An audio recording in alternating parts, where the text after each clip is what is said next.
Hello guys, welcome back to our YouTube channel Gyan ki Padhai. So guys, आज हम लोग chapter number 14 natural resources का new topic लेकर आ गए हैं जो कि सॉइल है। सो आज की वीडियो में हम बेसिकली ये चैप्टर को ओवर कर देंगे। नेक्स्ट वीडियो में हम लोग इम्पॉर्टेंट चैप्टर केमिस्ट्री का स्टार्ट करेंगे। सो आज हम लोगों का टॉपिक है सॉइल। तो बेसिकली आज हमको सॉइल के बारे में पढ़ना है, सॉइल क्या होती है। अब आप लोग सोच रहे होंगे कि सॉइल होती है एक बेसिक कंपोनेंट है जो कि प्लांट और एनिमल्स को नीड होती है, ठीक है। तो हम सबसे पहले देखते हैं कि सॉइल होती क्या है, व्हाट इज़ सॉइल। तो सबसे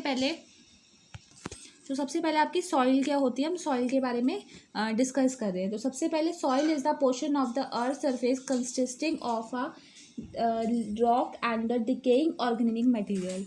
it provide support to the plant. अब क्या होता है, हम देखते हैं कि जो सॉइल होती है वो जो होती है अर्थ का टॉप पोर्शन होता है। तो पहला पॉइंट आ जाएगा, soil is the top surface या top portion of the earth. ये आपका फर्स्ट टॉपिक या फर्स्ट पॉइंट आपका सॉइल के लिए हो गया। अब आप लोग को ना एक बड़ा सा पैराग्राफ लर्न करने के बजाय आप लोग पॉइंट में आंसर लिखोगे तो आपके लिए भी इजी होगा, और जो चेकर है, जो पेपर आपका चेक करता है, उसके लिए भी इजी होगा एज़ कम्पेयर टू आप इतने लेंदी पैराग्राफ लिख देते हो, उसमें से आप एक वर्ड भूल जाते हो तो आपको वो भूल जाता है। तो आप लोग सबसे पहले सॉइल का अगर आपको आ जाए कंसेप्ट, तो आप आंसर कैसे लिखोगे उस तरीके का मैं आपको बता रही हूँ, साथ साथ इसको एक्सप्लेन भी कर रही हूँ। तो सबसे पहले सॉइल जो होता है वो टॉप पोर्शन होता है हमारी अर्थ का।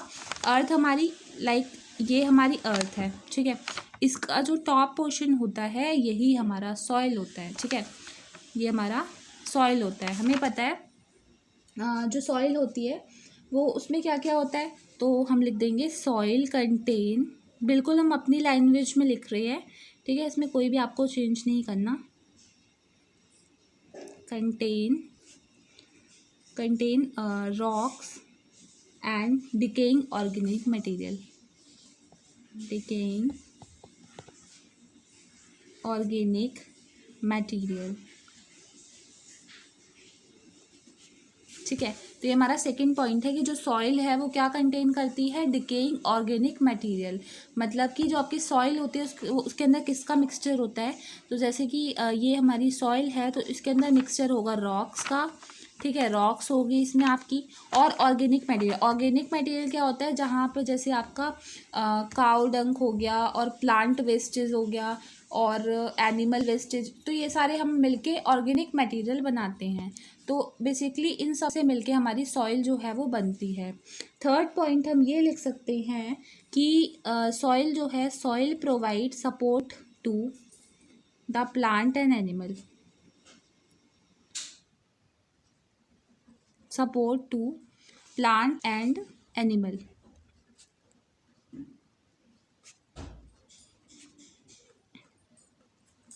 तो बेसिकली अगर आपको क्वेश्चन आ जाए 3 मार्क्स का, तो आप 3 मार्क्स के क्वेश्चन में इसको लिख सकते हो। नेक्स्ट टॉपिक है हमारा क्रिएशन ऑफ सॉइल। अब सॉइल की क्रिएशन कैसे होती है, तो उसमें बहुत सारे फैक्टर डिपेंड होते हैं, जैसे कि सन। अब सन से कैसे होता है, तो सबसे पहले सन जो होता है उससे हमारी हीट एनर्जी निकलती है। हमें पता है सन से हमें हीट एनर्जी मिलती है, और ये लेयर ऑफ सॉइल है। तो लेयर ऑफ सॉइल जो होती है, तो जो सॉइल होती है उस पर हीट एनर्जी जब पड़ती है तो सॉइल जो होती है वो गर्म हो जाती है, यानी वार्म हो जाती है। तो इस कंडीशन में सॉइल एकदम से गर्म हो गई। अब रात का टाइम आया, तो रात के टाइम क्या होता है, इसकी जो मूनलाइट होती है उसकी वजह से सॉइल जो है वो ठंडी हो जाती है। अब इस टाइम ये कूल डाउन हो गई। अब जब ये वार्म से कूल डाउन हो गई, कूल डाउन से ये वार्म हो गई, तो इसमें हीटिंग इफेक्ट आ गया कहीं ना कहीं। अब क्या हो गया, soil heat up during the day. हमें पता है सॉइल जो है हीट अप हो जाती है ड्यूरिंग द डे, डे के टाइम, और रात के टाइम वो कैसी हो जाती है, कोल्ड हो जाती है, ये हमें पता है। अब during the process result formation of the cracks and unlimited the huge rocks. अब इसके जो प्रोसेस है इसमें क्या होता है, रिजल्ट क्या निकलता है कि जो रॉक्स है ना, फॉर्मेशन ऑफ क्रैक्स। अब हमने मिट्टी ले ली, उसमें बड़े बड़े रॉक्स है, बड़े बड़े पत्थर होते हैं। अब इसमें क्या होता है, डे के टाइम पे अलग टेम्परेचर, रात के टाइम पे अलग टेम्परेचर, तो उसमें क्रैक्स पड़ने लग जाते हैं, मतलब बीच में से टूटने लग जाते हैं छोटे छोटे पीसेज में। तो इसी इसी को हम लोग कहते हैं सॉइल में क्रैक्स होते हैं और unlimited the huge rocks breakup the into smaller pieces. और क्या होता है, बड़ी बड़ी जो रॉक्स हैं वो छोटे छोटे पीसेस में ब्रेक डाउन हो जाती हैं। अब ये तो हो गई हमारा सन, कि सन हमारा कैसे फॉर्मेशन करता है सॉइल की। अब इसमें सिर्फ सन नहीं होता, इसमें वाटर भी होता है और विंड भी होता है। अब हम देखते हैं वाटर का। अब हम लोग वाटर का देखते हैं। सबसे पहले fast flowing of water contain big and small particle of rock downstream. अब जो वाटर होता है ना, जैसे हम देखते हैं कि वाटर जो है वो वेव की तरह ट्रैवल करता है, ठीक है। तो वेव की तरह जब ट्रैवल करता है तो अपने साथ साथ वो रॉक्स के पार्टिकल्स को भी लेके जाता है कैरी करके। तो इस वजह से वाटर से जो है डाउन स्ट्रीम होता है। और दूसरा कारण है दीज रॉक्स रब against the rock and the result about causes the down belt into the small particles, और स्मॉल छोटे छोटे पीस जो है वो बन जाते हैं। अब नेक्स्ट हमारा विंड है। अब विंड क्या होती है, 3 फैक्टर होते हैं। तीसरा फैक्टर है wind. Wind carry sand from one place to another. Wind जो होती है हवा, वो एक जगह से दूसरी जगह सैंड को उड़ा के लेके जाती है। अब है हमारे पास लिविंग ऑर्गेनिज्म, जो कि किस तरीके के डिपेंड है सॉइल की फॉर्मेशंस के लिए। तो सबसे पहले लिचिन्स। लिचिन्स क्या होता है, एक स्लो ग्लोइंग प्लांट होता है। Lichens is the most grow on the surface of the rock. ये यहाँ कहाँ पे ग्रोन होता है, जहाँ पे बहुत ज़्यादा सरफेस नीचे रॉक की ये ग्रो होता है। इट कंटेन बाइट्स और decaying living organism called humus. ये लोग क्या कंटेन करते हैं, बाइट्स और डिकेइंग लिविंग ऑर्गेनिज्म को कंटेन करते हैं, उसको ह्यूमस बोलते हैं। इनमें माइक्रो ऑर्गेनिज्म भी क्या होते हैं, माइक्रो ऑर्गेनिज्म हमने 8th क्लास में पढ़ा था, बहुत ज़्यादा छोटे होते हैं जिनको हम अपनी नेकेड आई से नहीं देख सकते। और फोर्थ वाला है हमारा ह्यूमस मेक सॉइल मोर पोरस। ह्यूमस जो होते हैं उससे सॉइल जो है वो बहुत ज़्यादा पोरस हो जाती है। और it allow water air to precipitate deep underground. तो ये इस वजह से हम लोग यूज़ करते हैं। अब अनयूज़फुल ऑफ साउंड। अब कैसे इसको यूज़फुलनेस ऑफ द सॉइल कैसे करें हम। The soil hold the roots of the plant. हमें पता है ये बहुत ज़्यादा इंपॉर्टेंट है कि जो सॉइल होती है वो प्लांट का रूट्स को होल्ड करके रखती है। Soil contain certain micro organism which help the grown of the plant. हमें पता है अर्थफॉर्म हमने देख रखा है। अर्थफॉर्म कैसा होता है, अर्थफॉर्म जो होता है वो फार्मर फ्रेंड भी बोलते हैं हम अर्थफॉर्म को। ये आपके चैप्टर में नहीं है, बट ये हम ऐसे ही कर रहे हैं समझने के लिए कि जो अर्थवॉर्म होता है उसको हम लोग फार्मर का फ्रेंड भी बोलते हैं, क्योंकि वो जो होता है क्रॉप्स के लिए बहुत अच्छा होता है। सो इसीलिए हम उसको फार्मर फ्रेंड भी कहते हैं। तो अर्थवॉर्म जो होता है वो हम लोग यूज़ करते हैं फर्टिलाइज़ करने के लिए सॉइल को। और ऐसे कई माइक्रो ऑर्गेनिज्म हैं जो हेल्प करते हैं। अब सॉइल भी डिफरेंट काइंड्स की होती है, डिफरेंट टाइप्स की होती हैं। जैसे कि एल्यूवियल सॉइल होती है, ठीक है। अब हम हिंदी और इंग्लिश में दोनों में देख लेंगे। तो सबसे पहले different kind of soil, different kinds of soil, ठीक है। अब सॉइल के डिफरेंट काइंड्स के बारे में देख लेंगे। तो सबसे पहले जो है वो सॉइल है एविल सॉइल, दूसरा है ब्लैक सॉइल, तीसरा है सैंडी सॉइल, चौथा है लैरीरेट सॉइल, लैरीराइट सॉइल। ये 4 तरह की सॉइल हमें बेसिकली अभी पढ़नी है। सबसे पहले एविल सॉइल क्या होते हैं, इसको हम हिंदी में जलोढ़ मिट्टी बोलते हैं। जलोढ़ मिट्टी जो कि रूरल एरियाज़ में पाई जाती है, ठीक है। फिर आ गई ब्लैक सॉइल। ब्लैक सॉइल मतलब ज़्यादातर मोस्ट कॉमनली पाई जाती, मिल जाती है हर जगह पे। तीसरी है सैंडी सॉइल, जो हमको डेजर्ट्स वगैरह में मिलती है, जिसको हम बालुई मिट्टी बोलते हैं। तो ये हमको डेजर्ट वगैरह में मिलती है। और फोर्थ है हमारा लाइरेट सॉइल। इसको हिंदी में भी यही बोलते हैं, हिंदी में भी इसको लाइरेट सॉइल ही बोलते हैं। हिंदी और इंग्लिश में इसका नाम सेम है। तो ये 4 तरह की मिट्टी हमें पढ़नी है बेसिकली इस चैप्टर में। बस आपको नाम याद रखने हैं, इनके बारे में नहीं पढ़ना। ये तो कॉमनली बता दिया था कि ये रूरल एरियाज़ में पाई जाती है, ये कॉमन है, और ये मतलब डेजर्ट्स में पाई जाती है, और लेटरल सॉइल जो होती है वो हर एरिया में मिल जाती है। तो ये आपको सिर्फ नाम याद रखने हैं इसमें। अब है सॉइल इरोजन। सॉइल इरोजन बहुत इम्पॉर्टेंट टॉपिक है।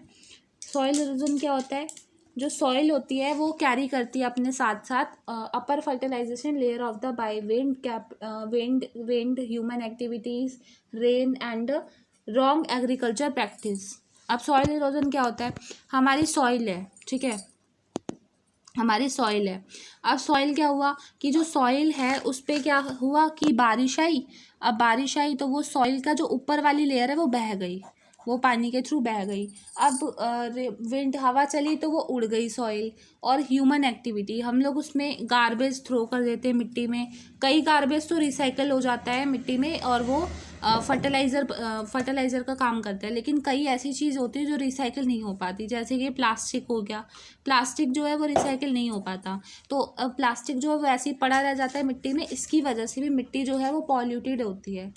और एग्रीकल्चर प्रोसेस यानी प्रैक्टिस की वजह से भी होती है। तो ये सारे रीज़न है सॉइल इरोजन के। तो अब हम देखते हैं क्या और कारण है। सबसे पहले over grazing of land. Land को हम लोग ओवर ग्रेजिंग करेंगे, मतलब ज़्यादा एक ही लैंड पे बहुत ज़्यादा अमाउंट में। तो कॉज क्या होते हैं अब इसके, over grazing of land, removal of top soil by the wind and water due to lack of tree, upper layer of the soil eroded by layer and waters. और फोर्थ है living land and useful unwanted या uncultured of the long time, या unwanted भी आ सकते हैं। तो अब ये सारे रीज़न होते हैं इसके। अब हम पढ़ेंगे इम्पॉर्टेंट जो है बहुत ज़्यादा, वो है बायोकेमिकल साइकिल्स। बायोकेमिकल साइकिल्स क्या होता है, ये इसमें हम लोग साइकिल्स के बारे में पढ़ेंगे। साइकिल क्या होता है, आपने देखा होगा साइकिल जो चलती है, बायोकेमिकल साइकिल। तो जैसे हम साइकिल का मतलब क्या होता है, जैसे हमने साइकिल का पहिया देखा है, व्हील देखा है, तो साइकिल का पहिया कैसा होता है, ऐसे घूमता रहता है। मतलब अब जैसे ऐसे होगा ना आपका, एक बार ऐसे, एक बार ऐसे, एक बार ऐसे, है ना, साइकिल की तरह रिसाइकिल होगा ऐसे करके, ठीक है। तो ये हमारा क्या होता है, रिसाइकिल होता है। तो सबसे पहले साइकिल क्या होता है, बायोकेमिकल क्या होता है, बायोस्फेयर में हमारे जितने भी केमिकल, अगर हम नाम को उसको तोड़े तो तोड़ फोड़ के क्या बनेगा, बायो प्लस में केमिकल, है ना, यही वर्ड निकल रहा है आपका। तोड़ के इसको तोड़ो, बायो अलग हो जाए और आपका केमिकल अलग हो जाए। तो जो हमें केमिकल्स हैं जो बायोस्फेयर में मिलते हैं, जो केमिकल गैसेज हैं बायोस्फेयर में मिलती हैं, वही हमारी बायोकेमिकल साइकिल कहलाती हैं। मतलब कि the cycle of the chemical element like carbon, oxygen, nitrogen, phosphorus, sulphate and the water is biosphere is called chemical cycle, biochemical cycle. जो चीज़, ये सारी चीज़ें हमें बायोस्फेयर में मिलती हैं वो सारी हमारी बायोकेमिकल साइकिल होती हैं। It operate through the soil, water and biospheric factor. ये किसकी वजह से होती हैं, सॉइल, वाटर और आपके जो बायोटिक फैक्टर्स होते हैं। बायोटिक फैक्टर्स क्या होते हैं आपके, जो डिपेंड होते हैं चीज़ों के ऊपर, मतलब बायोटिक जो आपकी कंडीशंस होती हैं उस पर डिपेंड करते हैं।